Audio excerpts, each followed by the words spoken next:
warahmatullahi wabarakatuh. Hadratul mukarramin wal mukarramat, Bapak Ibu jamaah para sepuh yang ulun hormati, dan insyaallah semuanya kita dimuliakan oleh Allah Subhanahu wa taala. Alhamdulillah, kita bersyukur alhamdulillah di hari ini kita masih diberikan kesehatan oleh Allah Subhanahu wa taala, sehingga Allah berikan kita pula istiqomah untuk terus mengadakan terutama salat subuh dengan berjamaah. Dan juga alhamdulillah hari ini kita tidak terasa ya, ini masuk ke fase pertama di hari ke-10 ya. Hari ke-10 di bulan Ramadan. Mudah-mudahan apa yang sudah kita laksanakan dalam puasa ini senantiasa diterima dan diridhai oleh Allah Subhanahu wa taala. Yang kedua, salawat dan salam tidak hentinya semoga dibaruahkan kepada baginda kita Sayyidul Mustafa wal Murtada, Nabi besar Muhammadin sallallahu alaihi wasallam. Tidak lupa pada keluarganya, para sahabat, tabi'in, para tabi'ut tabi'in, lebih sampai kepada kita. Yang mudahan kita pun khususnya yang berkumpul di tempat ini nanti di yaumil kiamah diaku sebagai umatnya. Amin. Amin ya rabbal alamin. Bapak Ibu yang dirahmati Allah, kajian kita di suratul Baqarah di 270. Semakin maju ya. Wa ma anfaqtum min nafaqatin, ini akan menjelaskan tentang bernafkah dengan tersembunyi, sembunyi-sembunyian. Wa ma anfaqtum min nafaqatin wallahu alam bi haqiqatil murad. Wa ma anfaqtum, apa saja yang kalian nafkahkan, min nafaqatin, yang dikeluarkan dari nafkah, aw nadartum, atau nadarkan kalian, min nadrin, dari nadar, fa innallaha, maka sesungguhnya Allah ya'lamuhu, mengetahui itu. Wa ma lil zalimina, dan tidak ada bagi orang yang zalim, min ansor, seorang pun yang pembela, penolong. In tubdu, jika kalian menampakkan, as-sadaqah, sedekah, fani'imahiyya, maka itu baik sekali. Wa in tukhfuha, dan jika kalian menyembunyikan pada itu sedekah, wa tu'tuha, dan memberikan itu sedekah, al-fuqara, kepada orang fakir, bahwa maka itu tukhfu, menyembunyikan, khairul lakum, lebih baik bagi kalian. Wa yukaffiru, dalam qiraat lain wa nukaffiru, pakai nun, kalau di sini pakai ya. Wa yukaffiru, dan Allah hapus angkum dari kalian, min sayyiatikum, dari kejelekan kalian. Wallahu, dan Allah, bima ta'maluna, dengan apa yang kalian lakukan, khabirun, mengetahui. Laisa alaika, laisa, tidak, alaika, terhadap engkau ya Muhammad, tidak akan bisa. Laisa alaika, bukan kewajiban engkau ya Muhammad, hudahum, memberikan hidayah, memberikan petunjuk kepada mereka. Walakin Allah, tetapi Allah la yahdi, memberikan petunjuk, man yasha, pada siapa yang dikehendaki. Wa ma tunfiqu, dan apa saja yang diinfakkan oleh kalian, min khairin, dari kebaikan, fali anfusikum, maka itu bagi diri kalian. Wa ma tunfiqu, dan tidaklah kalian nafkahkan atau dinafkahkan oleh kalian, illa batigha'a wajhillah, terkecuali mengharap keridhaan Allah Subhanahu wa taala. Wa ma tunfiqu, dan apa saja yang diinfakkan oleh kalian, min khairin, dari kebaikan, yuwaffa ilaikum, maka akan diberikan kecukupan, ilaikum, bagi kalian. Wa antum, dan kalian itu la tuzlamuna, tidak dirugikan, tidak dizalimi. Berikan kepada siapa itu? Infaqtu lil fuqara'i, kepada orang-orang yang fakir, alladzina ukhsiru, yang terikat fi sabilillah, di dalam sabilillah. La yastati'una, tidak mampu mereka itu darba, untuk berusaha, fil ardi, di muka bumi. Yahsabuhum, mereka mengira, siapa al-jahilu, orang yang jahil itu, aghniya, orangnya kaya-kaya, minat ta'affuf, dari minta-minta. Ta'rifuhum, engkau kenal kepada mereka, bisimahum, dengan tanda-tanda mereka.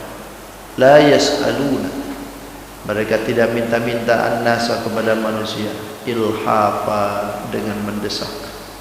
Wa ma tunfiqu, dan apa saja yang diinfakkan oleh kalian, min khairin, dari harta, fa innallaha, maka sesungguhnya Allah, bihi, dengan itu khair, alimun, maha mengetahui. Alladzina yunfiquna, yaitu orang-orang yang menginfakkan, amwalahum, harta mereka, bil laili, di waktu malam, wan nahari, dan siang, sirran, dengan sembunyi-sembunyi, wa alaniyatan, dan terang-terangan, falahum, bagi mereka, ajruhum, pahala mereka, inda rabbihim, di sisi Tuhan mereka. Wala khaufun, tidak ada ketakutan, alaihim, bagi mereka, wala hum, dan tidak pula bagi mereka, yahzanun, akan bersedih. Allahu a'lam bishawab.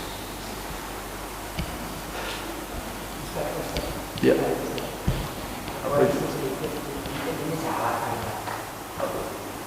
Pada ayat 100, 200, dari Bukhara ini maksudnya bisa dibilang ada la, itu ya, la yastati'u. Ya, ada la yastati'una, ada la situ. Ya. Makasih. Situ nggak ada. Nggak ada. Oh ya. Cetakannya.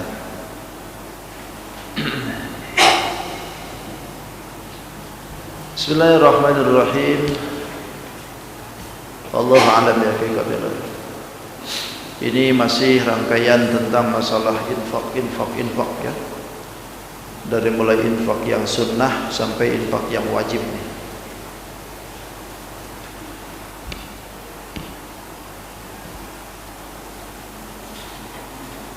Wa ma anfaqtum min nafaqatin. Ini menjelaskan tentang yang berinfak secara sembunyi-sembunyi. Ketahuan juga akhirnya ya sama Allah. Sembunyi juga.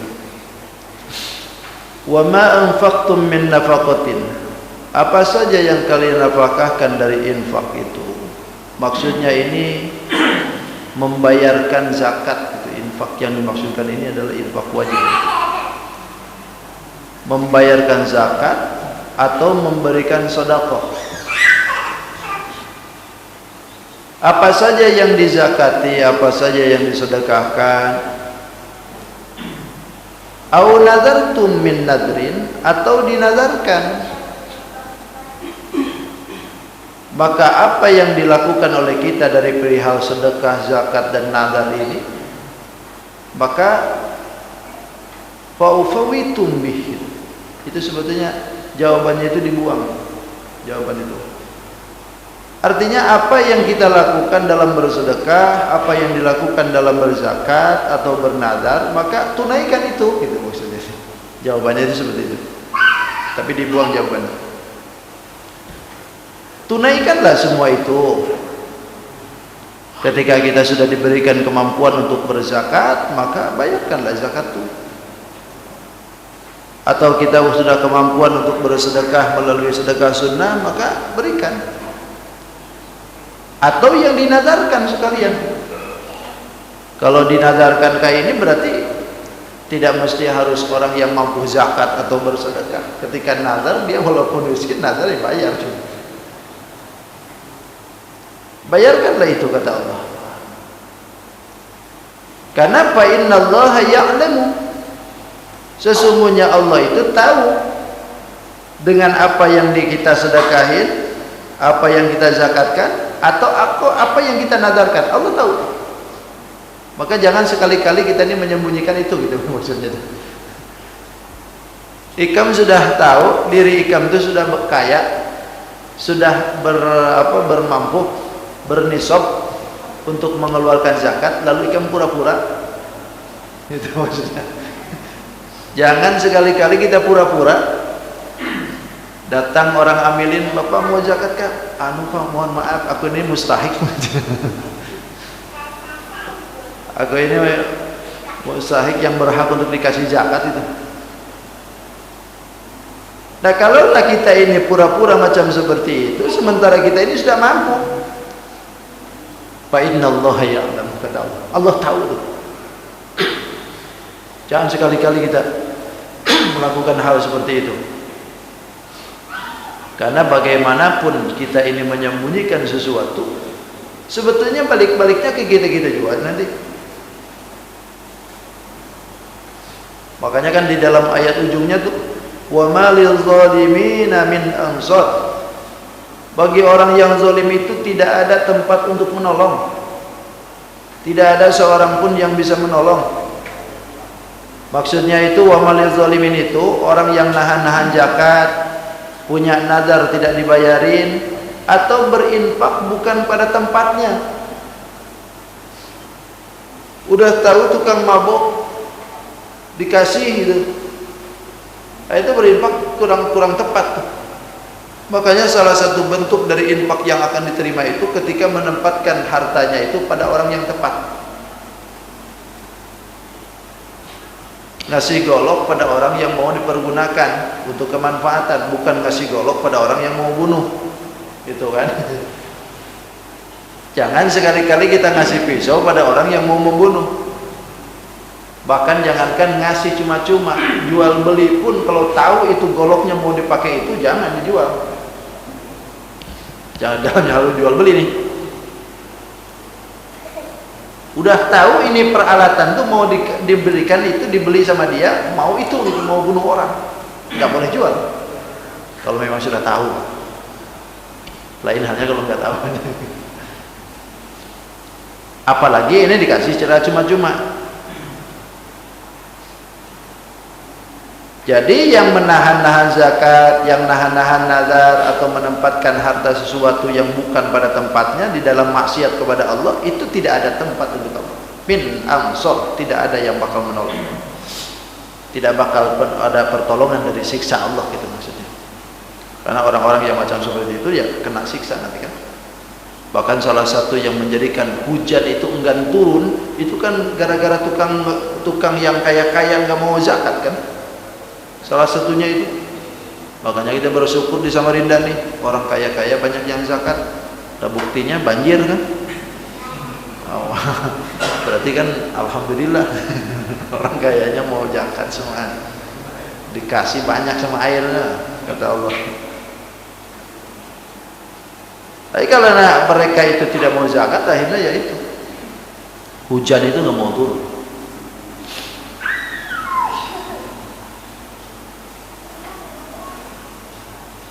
Jadi intinya jangan sekali-kali kita pura-pura dah.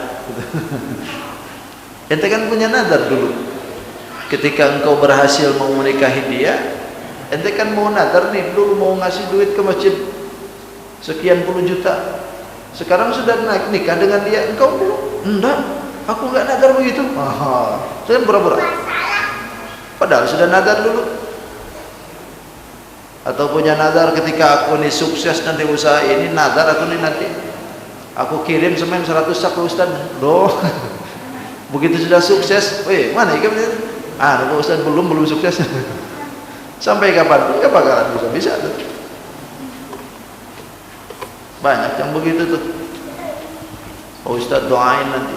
Saya nadar nanti setengahnya Ustaz buat pondoknya. Begitu sudah laku, diam-diam aja dia. Tabiat nih manusia nih lah. Kalau lagi butuh nyosor aja ke doanya itu. Ustaz doain, dikit-dikit doain. Begitu sudah hasil aja, lupa tuh dengan doa tuh. Tapi biarkan aja dah, Allah tahu kok. Wallahu bainallahi ya'lamu. Pokoknya Allah tahu tuh siapa-siapa yang punya utang dengan Ustaz.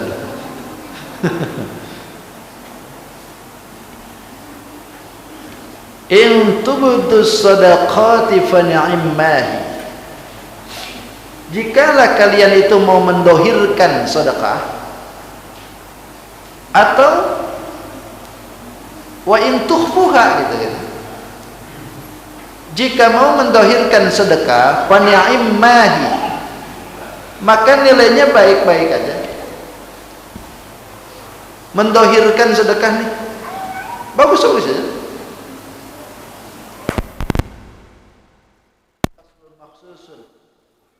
Biman asarroha atau biman a'lanaha. Apakah pasal ini, sedekah ini dikhususkan bagi mereka yang bersedekah secara sembunyi-sembunyi ataukah secara mendohirkan?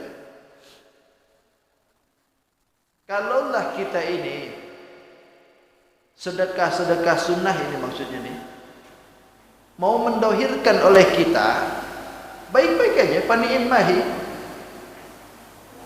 Ini sedekah sunnah yang dimaksudkan ya. Kalaulah kita mau bersedekah sunnah, didohirkan oleh kita, bagus saja, bagus saja. Tapi kalau misalkan sedekahnya sedekah yang wajib, itu bagusnya ditampakin. Kalau yang wajib tuh, kalau ini kan perihal sunnah nih. Kalau sunnah kita mendohirkan itu infak kita, sedekah kita, bagus saja. Tapi kalau sedekahnya sedekah wajib, bagus, lebih bagus lagi tampakin, supaya orang lebih tahu, bahkan bisa mengikuti apa yang dilakukan oleh kita dalam wajib. Tapi wa in tukhfuha wa tu'tuhal fuqara fa huwa khairul lakum. Jika kita ini mau menyembunyikan sedekah sunnah tadi, kemudian kita berikan langsung kepada orang fakirnya, fa huwa khairul lakum, maka itu lebih baik. Ini perihal sedekah sunnah. Kalau kita mau mendohirkan, bagus saja. Tapi kalau kita sembunyikan langsung diberikan kepada orang yang fakir, itu jauh lebih bagus. Itu perihal sunnah. Tapi kalau perihal sedekah yang wajib, harusnya dohirkan saja. Dohirkan saja. Bawa zakat nih, dohirkan saja, supaya orang tahu bahwa kita ini melaksanakan zakat, supaya orang juga melaksanakan. Kalau itu lain halnya kalau perihal sedekah sunnah. Kalau sedekah sunnah kita dohirkan, bagus. Tapi kalau disembunyikan, lebih bagus. 2 jempol aja. Dohirkan 1 jempol, disembunyiin 2 jempol. Cakep kalau sunnah. Tapi kalau perihal wajib harus didohirkan 2 jempol. Jangan disembunyi-sembunyiin. Kenapa yang wajib itu tidak boleh disembunyi-sembunyikan? Sebab nanti dikira orang dia nggak menjalankan. Bahayanya kan di situ nanti. Kok dia nggak pernah kelihatan ya? Zakat fitrahnya kemana itu? Padahal sudah bisa jadi ke Islamic Center gitu kan.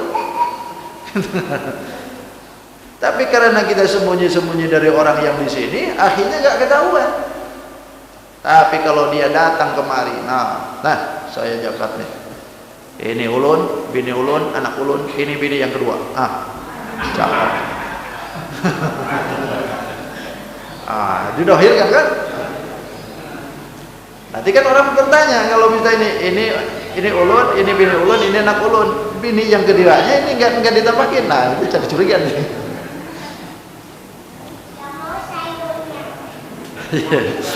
Jadi waktu tuhal fuqara khairul lakum. Kita berikan langsunglah kepada orang fakir yang sedekah ini. Jadi intinya kalau sedekah fardu ini supaya mereka mengikuti gitu. Lain halnya kalau sedekah sunnah.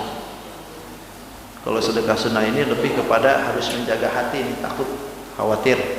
Kalau kita dohirkan khawatir nih ada rasa-rasa pengen dipuji gitu, nah bahayanya kan di situ.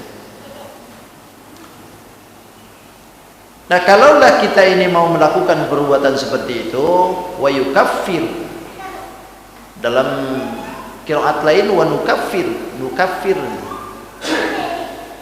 Bisakah seperti itu? Bisa, karena dua-duanya juga ciri fi'il mudhari' kan. wa yukaffiru, maka Allah akan menghapus ankum sayyiatikum, min sayyiatikum, dari kalian kejelekan kalian. Kalaulah kita ini mau melakukan perbuatan hal seperti itu, mau didohirkan atau mau disembunyikan, itu Allah akan hapus kejelekanmu, kata Allah. Ini kan jaminan nih. Berkah dari sedekah itu bisa menghapus kejelekan, bisa menghapus kejelekan. Bahkan orang yang bersembunyi-sembunyi dalam kesedekah, itu disebutkan dalam hadis itu, al-jahiru bil qiraat kal jahiru bis sadaqah. Orang yang mendohirkan atau melafadzkan dalam bacaan Quran itu seperti orang yang mendohirkan dalam bersedekah. Sebaliknya, wal muyassiru bil qiraat kal muyassiri bis sadaqah. Ketika orang itu mensirkan dalam berqiraat, membaca Quran, maka seolah-olah dia pun juga seperti orang yang bersedekah secara sir. Kerasnya kita baca, maka seperti orang yang mendohirkan sedekah. Pelannya kita baca, maka seperti orang yang menyembunyikan dalam bersedekah. Bahkan saking hebatnya orang yang bersedekah itu, ada dalam tafsir Ibnu Katsir disebutkan bahwasanya dari Anas bin Malik itu menyebutkan bahwa ketika Allah Subhanahu wa taala menciptakan ini bumi, lalu dibentangkan ini bumi dengan semakin hebatnya, lalu malaikat itu kagum kan? Kagum malaikat itu. Sehingga kata malaikat, ya Rabb, fahal min khalqika syai'un asyaddu minal jibal? Apakah ada yang lebih hebat daripada ciptaan gunung ini? Ada, kata Allah. Apa itu ya Rabb? Al-hadid, besi. Lalu adalah yang lebih hebat lagi? Ada, kata Allah. Apa? An-nar, api. Ada enggak yang lebih hebat daripada itu lagi? Ada. Apa itu? Al-ma, air. Lalu kata malaikat, adalah yang lebih hebat lagi daripada air? Ada. Apa itu? Ar-rih, angin. Angin lebih hebat dari semua itu. Lalu kata malaikat, adakah yang lebih hebat daripada itu semua ya Allah? Ada. Siapa ya Rabb? Ibnu Adam yatasaddaqu biyaminihi wa yakhfiha min shimalihi. Manusia, kata Allah, yang lebih hebat ketika dia bersedekah dengan tangan kanannya, tangan kirinya enggak tahu, ngembus aja tuh. Itu jauh lebih hebat, kata Allah, ketimbang penciptaan yang tadi. Tangan kanan ngasih, tangan kiri pun nggak tahu. Jangankan tetangga, tangan kirinya aja nggak tahu. Ini menunjukkan bahwa orang yang memberikan sedekah dengan sembunyi-sembunyi itu hebat. Allah kasih sesuatu yang tidak pernah diberikan kepada yang lain. Makanya, ayyu shadaqatin afdal, sedekah mana yang paling afdal itu, kata sahabat, kata Nabi, sirrin ila faqir au juhdun min mukillin. Sedekah yang paling bagus itu orang yang mensirkan atau merahasiakan kepada orang fakir. Pokoknya tahu-tahu orang fakir itu ada di pintunya. Pagi-pagi buka pintu, sudah ada 500.000. Siapa yang ngasih? Nggak tahu. Nah, itu paling hebat, kata Allah. Au juhdun min muqillin, atau yang memberikannya itu orang susah. Orang susah, orang hidupnya belangsak tapi bisa sedekah. Itu paling hebat. Kalau orang biasa, orang kaya-kaya itu ngasih kan biasa. Orang berkemampuan ngasih itu biasa. Yang luar biasa itu ketika dia susah hidup bisa ngasih. Itu luar biasa. Ayo afdal, itu lebih afdal. Bahkan sedekah secara sir itu tudfi'ul ghadabi rabbi. Orang yang bersedekah dengan secara rahasia itu bisa memadamkan kemurkaan Allah.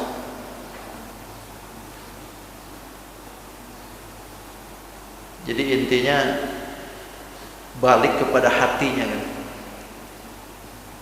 Balik kepada hatinya, sehingga kalau dirahasiakan ini tidak ada satupun yang tahu kecuali dia aja dengan Allah, tidak dengan itu. Itulah yang menyebabkan Allah enggak mau murka dengan dia. Padam Allah itu dengan kemurkaan itu. Sehingga di zaman Nabi Sulaiman itu ada seseorang yang ketika itu mengambil anak burung yang masih kecil-kecil dia ambil karena merasa itu ada di pohonnya. Lalu burung itu ngadu ke Nabi Sulaiman alaihissalam, ngadu, kalau bahasa kita tuh, ya Nabi Allah, aku nggak suka anakku diambil itu, coba larang dia, anakku diambil terus sama dia. Lalu bikinlah perjanjian, dipanggillah orang itu sama Nabi Sulaiman. Kata Nabi Sulaiman, Ikam cukup sampai hari ini mengambil itu burung. Kalaulah Ikam itu masih juga mengambil burung itu di daun depan, maka Ikam akan saya patahkan semua. Perjanjian itu ditulis. Begitu tahun depannya dia ini lupa dengan perjanjian, ngambil lagi itu burung. Diambilnya burung. Burung itu protes lagi. Ya Nabi Allah, kenapa dia itu ngambil anakku lagi? Dia kan sudah perjanjian dengan kita. Kenapa engkau itu dibiarkan begitu saja? Oh, kalau begitu aku akan tepati janjiku. Diutuslah malaikat untuk mematikan dia. Begitu sudah sehari, 2 hari, 3 hari, sampai 1 bulan, 2 bulan, setahun, 2 tahun, kok nggak ada laporan di malaikat nih? Begitu sudah lama dipanggillah. Kenapa engkau itu nggak ada laporan? Orang itu bagaimana sekarang? Ya dia masih hidup. Loh kok masih hidup? Kenapa? Kan dia harus dimatikan karena mengambil anak burung. Bagaimana mungkin ya Nabi Allah aku mematikan dia, sementara ketika aku mau ngambil dia, aku ini dijaga dengan malaikat itu. Kenapa dijaga? Karena setiap dia mau naik ke pohon itu, dia selalu bersedekah dulu. Orang itu ketika mau naik sedekah dulu. Mau dimatiin sama malaikat, ternyata dijaga oleh malaikat yang itu bersedekah tadi. Jadi berkah bersedekah itu Bang, malaikat aja kada jadi nyambut nyawa. Oh, pantesan orang bersedekah itu panjang umur. Gak jadi kata Nabi Sulaiman. Jadi ternyata itu kata Nabi Sulaiman. Kenapa orang ini tidak dijadikan untuk disiksa? Ternyata dijadikan itu. Setiap kali naik bersedekah dulu. Tiap mau naik bersedekah dulu. Dari sedekah itulah ternyata dia dijaga oleh malaikat. Kan luar biasa. Makanya pantas kan as-shadaqatu tadfa'ul bala. Sedekah itu bisa nolak bencana kan? Jadi bisa nolak bencana.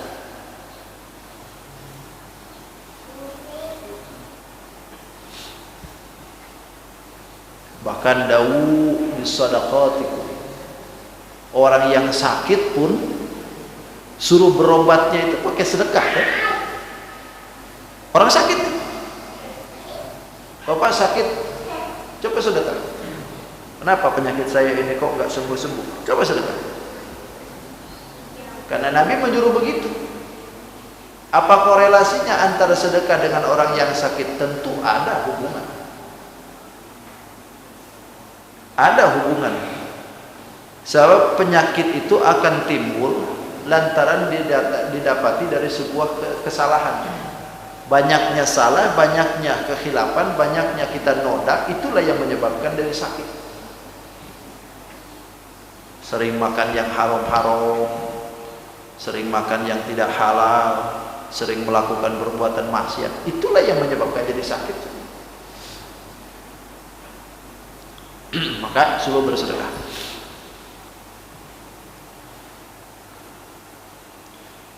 Jadi ini jaminan nih, wa yukaffiru ankum sayyi'atikum min sayyi'atikum, kata Allah. Jika kita ini mau bersedekah dengan sembunyi-sembunyi, maka itu jauh lebih baik. Bahkan dosa kita, kesalahan kita pun dihapus oleh Allah Subhanahu wa taala.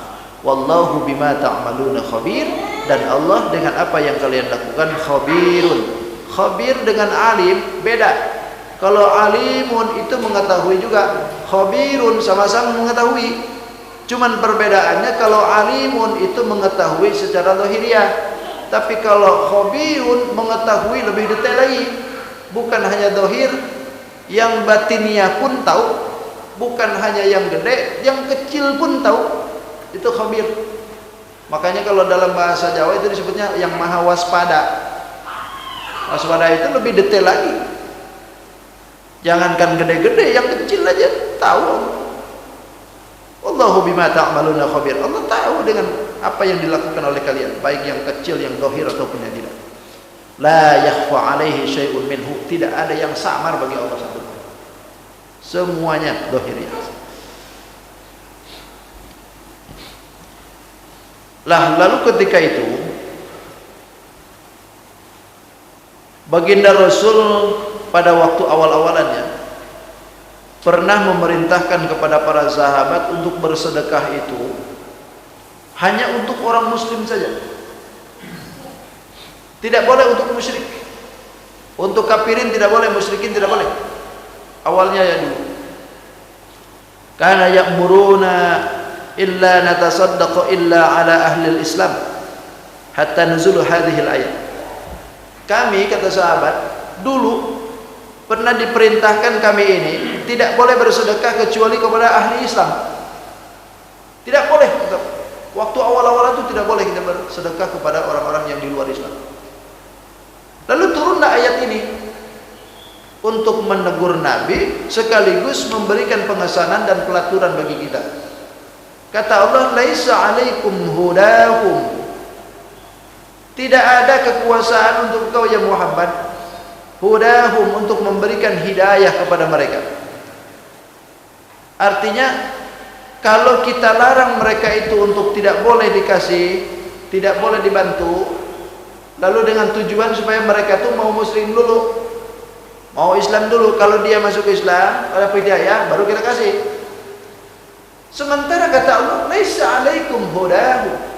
Tidak ada daya untuk engkau itu untuk seperti itu. Walakin Allah yahdi man yasha. Tetapi kata Allah, Allah lah yang memberikan hidayah kepada siapa yang dikehendaki.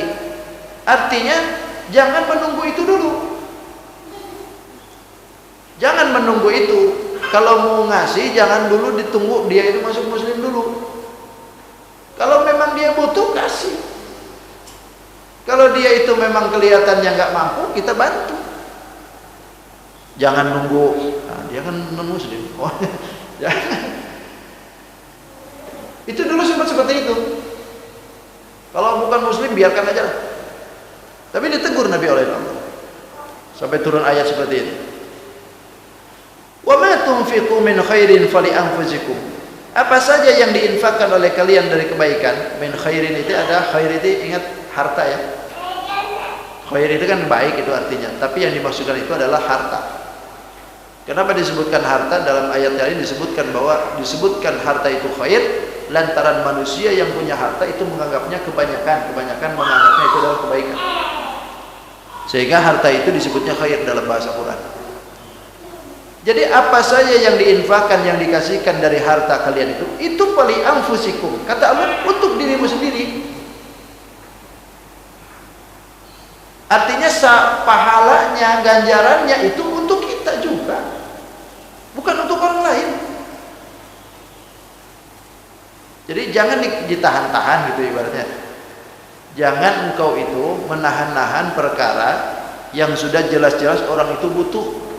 Lalu kita mampu, gak mau bantu lantaran kita punya keyakinan itu kan bukan muslim.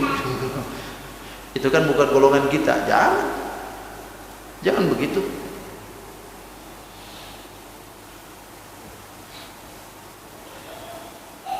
Jadi hasilnya hidayah ini kan dimutlakkan. Berarti pemaknaan dilalah, maknanya petunjuk ini mukhallafun bihil anbiya wal ulama.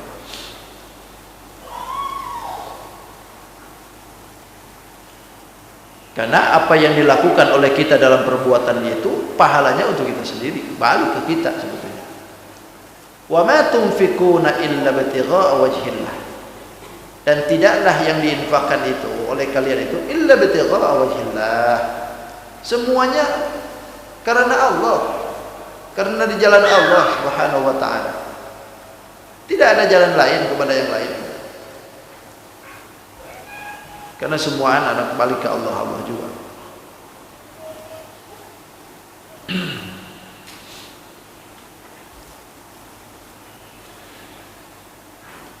Wa ma tunfiqu min khairi yuwaffa ilaikum. Wa ma tunfiqu, dan apa saja yang kalian infakkan, yang diberikan daripada harta tadi, yuwaffa ilaikum, maka akan diberikan kecukupan untuk kalian. Artinya pahalanya akan diberikan itu khair oleh Allah. Kebaikan itu semuaan akan ditampakkan nanti. Sehingga wa antum la tuzlamun, kalian tidak akan dizalimi, artinya tidak akan dikurangi sedikit pun. Pahala yang dijanjikan oleh Allah untuk kita yang bersedekah itu tidak akan dikurangi, kata Allah. Kasihkan aja, gak bakalan jadi hidup sengsara kok. Anfik ma fil jab, wangfik ma fil gab, bahasa ulama. Berikan apa yang ada, nanti yang tidak ada bakalan ada. Jadi mancing ikan pakai ikan, mancing ikan pakai ikan, mancing duit pakai duit. Gitu. Apalagi kalau di Mekah, orang banyak punya keyakinan di Mekah itu kalau bersedekah kontan dibayar. Tapi benar juga itu, benar juga.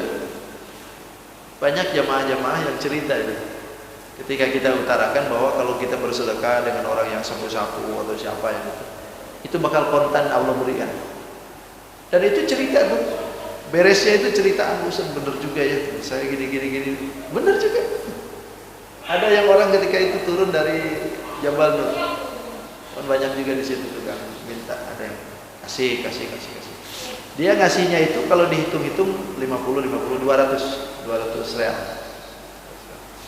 200 real. Ketika itu adalah orang ngasih kepada dia, langsung pas begitu ke hotel 2,5 juta.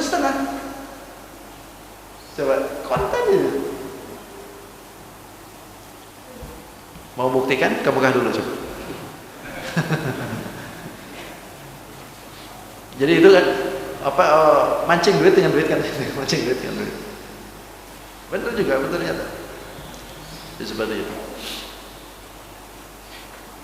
Jadi jangan sanksi. Dan terus yang kedua, ketika kita bersedekah itu jangan mengharap juga kita ini ada balasan juga. Balasan sudah pasti, tapi jangan ditunggu-tunggu. Kita yakin misalkan balasan itu 1 dibalas 10, lalu kita tunggu-tunggu. Kata Allah 1 dibalas 10, aku kasih ini 10.000 nah, siapa tahu datang 100.000. Ditunggu aja, kok nggak datang 100.000. Itu capek kita nih kalau begitu. Gak usah, biarkan aja. Itu soal lain. Yang penting kita sudah tunaikan dulu. Soal Allah mau balas berapa-berapanya itu urusan dia.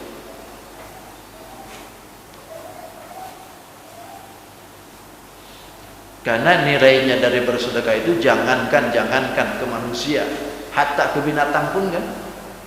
Hatta ke binatang pun. Bukankah dalam hadis ada yang menyebutkan annallaha ghafara lil insan? Sesungguhnya Allah mengampuni insan manusia bisa qaihi kalban yalhasu arsha. Disebabkan karena dia itu ngasih minum pada anjing yang kehausan.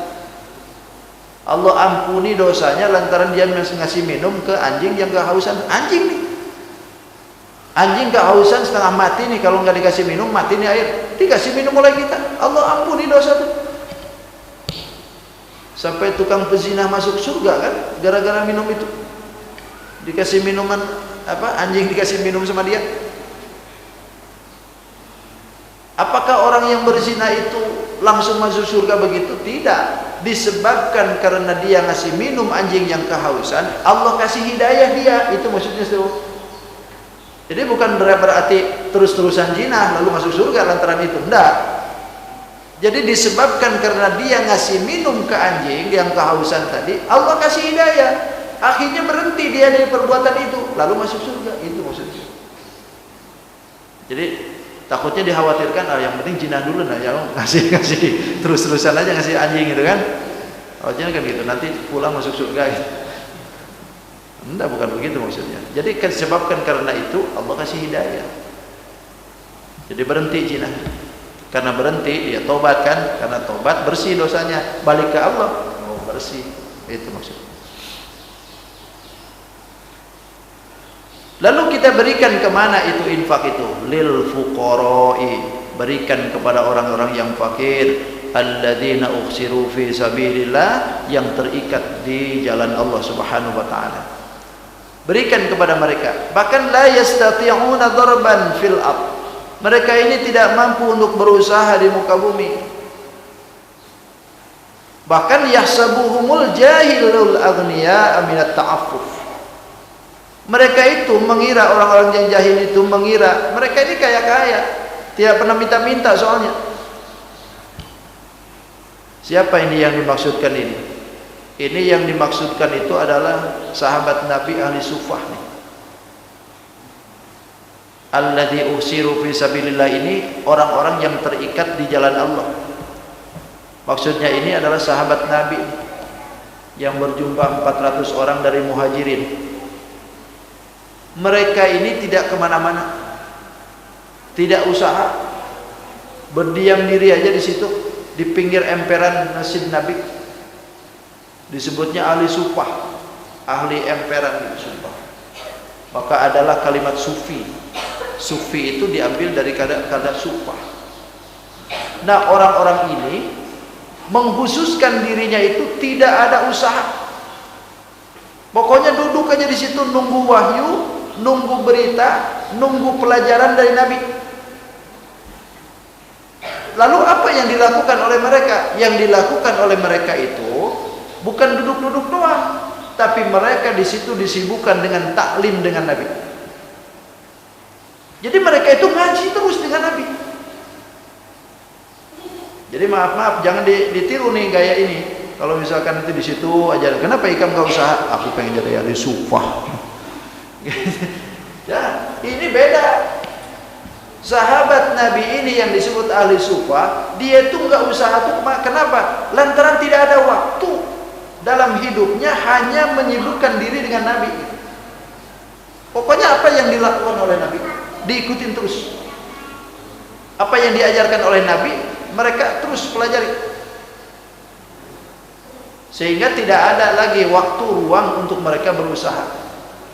La yastati'una darban fil ard. Mereka itu tidak ada kemampuan untuk berusaha di muka bumi. Artinya untuk berdagang, untuk bermaisha, tersibukkan dengan apa? Karena mereka itu tersibukkan dengan belajar, tersibukkan dengan jihad dengan Nabi. Lah kalau sekarang kan beda. Alamnya beda. Nabinya nggak ada. Itu lalu duduk-duduknya nggak boleh, pasti harus ada usaha. Kalau kita lain halnya kalau kita tersibukkan dengan keilmuan, macam Imam Nawawi itu sampai nggak nikah, sampai meninggalnya nggak nikah. Kenapa? Bukan tidak mau, bukan tidak tahu sunnah Nabi itu nikah. Tapi kenapa Imam Nawawi tidak mau menikah? Bukan tidak mau, tapi Imam Nawawi tersibukkan dengan menulis ilmu. Makanya berkat daripada karyanya, kita semua kan sekarang baca banyak tuh. Hadis Muslim, Syarah Muslim, itu adalah tulisan Imam Nawawi, berapa puluh jilid. Terus Riyadhus Shalihin, terus Hadis Nawawi, Azkar An-Nawawi dan yang lainnya. Itu semua adalah berkat karena keuletan beliau. Kalau beliau nikah, nanti nggak bakalan bisa nulis tuh. Makanya beliau itu tersibukkan dengan itu sampai akhirnya lupa dengan nikah, sampai meninggalnya. Jangan pula karena ini kita berdalih nanti, kenapa Ikam nggak nikah? Aku ikut Imam Nawawi, Imam.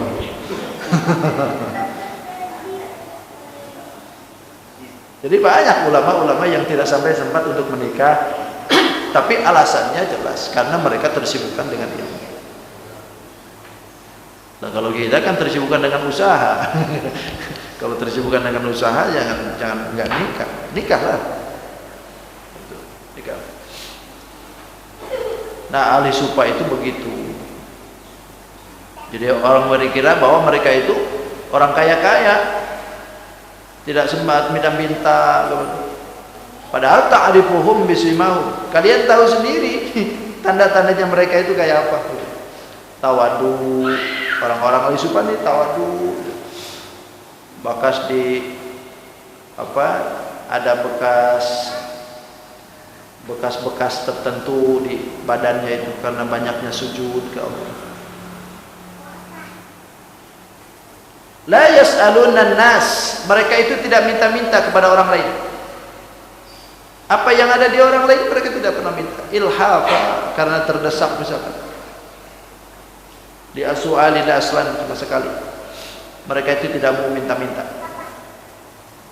Makanya pantas laisal miskin, bukanlah orang miskin itu bahwa dia itu suka muter-muter kemana-mana, tarudut tamaro tamarotani, dia minta setengah kurma atau dua kurma, atau minta satu suapan dua suapan, atau minta makan satu piring dua piring gitu. Sejatinya orang yang miskin itu walakinnal miskin, tetapi orang miskin itu alladzi la yajiddu ghina, orang yang tidak pernah menampakkan dirinya itu butuh. Itu saja orang miskin. Jadi dirinya itu butuh tapi nggak pernah minta-minta gitu. Bahkan tidak pernah berbelas kasihan supaya orang itu sedekah. Bahkan orang miskin yang sejati itu wala yas'alun nasa syai'an, tidak pernah minta ke orang lain. Dia itu padahal butuh ketahuan sama orang lain lah. Kita tahu bahwa hidupnya itu misalkan susah, tapi nggak pernah minta-minta. Itu sejatinya miskin tuh di situ. Bukan orang yang suka minta-minta. Kalau orang yang minta-minta itu memang menurut kasat mata kita itu adalah miskin gitu. Tapi itu sebetulnya kategori miskin itu bukan begitu. Kacamata agama itu sejatinya nggak minta-minta gitu.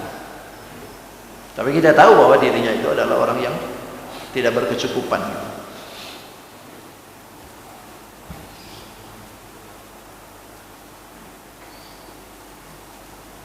Ilhafa disebutnya. La yas'aluna an-nasa ilhafa. Mereka tidak mau meminta-minta kepada orang lain ilhafa, dengan mendesak. Mendesak itu dengan maksa gitu. Enggak pernah maksa. Minta aja enggak pernah, apalagi maksa. Bahkan man sa'ala walahu qimatun wa qayyatun. Siapa orang yang minta-minta satu qimah atau satu qayat, fa huwa mulhik. Bahwa mulhib, maka itu adalah ilhaf disebutnya. Minta-minta nih, minta-minta. Ada yang kata sahabat, ya Rasulullah, wal wafiyah, satu wakiyah itu berapa? 40 dirham, itu 40 dirham. Jadi orang-orang yang minta-minta dengan 40 dirham, maka itu berarti dia maksa. Tukang maksa gitu. 40 dirham. Tapi kalau misalkan minta-mintanya kecil-kecil itu bukan pemaksaan. Mintanya cuma 1000 perak, 2 itu bukan maksa. Wa ma tunfiqu min khairin, dan apa yang diinfakkan oleh kalian dari harta, fa innallaha bihi alim, maka sesungguhnya Allah Maha mengetahui. Allah akan balas semua itu. Alladzina yunfiquna amwalahum, orang-orang yang menafkahkan hartanya bil lail, waktu malam, wan nahar, waktu siang, sirran, dengan tersembunyi, wa alaniyatan, dan terang-terangan. Falahum, bagi mereka ajruhum, pahala mereka inda rabbihim, ada di sisi Allah. Wala khaufun, jaminan, kata Allah, tidak ada khaufun, tidak ada ketakutan bagi mereka. Wala hum yahzanun, dan tidak ada pula bagi mereka kesedihan. Jadi ini jaminan orang yang senantiasa mau bernafkah, infak hartanya waktu malam, siang, sembunyi-sembunyi atau terang-terangan, Allah akan jamin hidupnya nyaman. Hidupnya nyaman. Wallahu a'lam bishawab. Sudah cukup ya? 1 Juni, enggak terasa. Terima kasih atas segala perhatian. Mohon maaf atas segala kehilapan. Hadanallahu wa iyyakum ajma'in. Khidmat safa wa tawakkal. Assalamualaikum warahmatullahi wabarakatuh.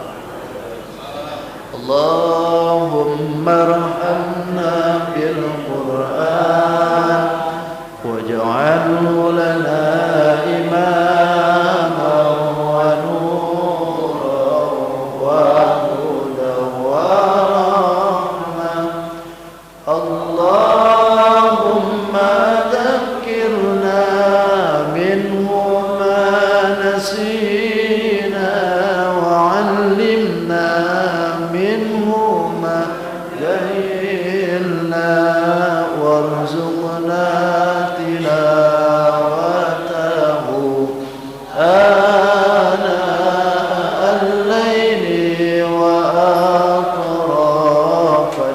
لها واجعله لنا حجة يا رب العالمين. تقبل الله منكم. سبحانك اللهم وبحمدك أشهد أن لا إله إلا أنت أستغفرك وأتوب إليك.